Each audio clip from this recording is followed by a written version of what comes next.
kjo nuk është dita për të shkruar historinë e Fatos Nanos, po dita për t'i dhënë atij lam të mirën. I dashur Fatos,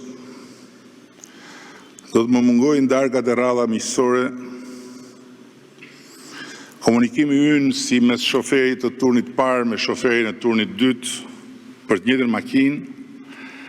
ku e kuptonim njëri tjetrin ajër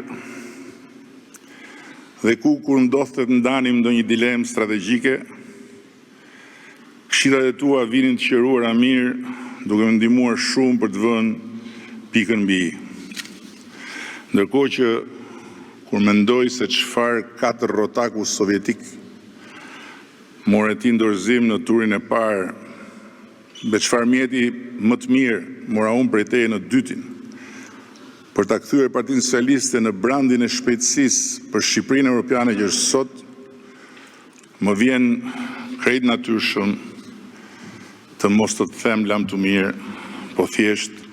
mos vdek shkur Fatos Nano.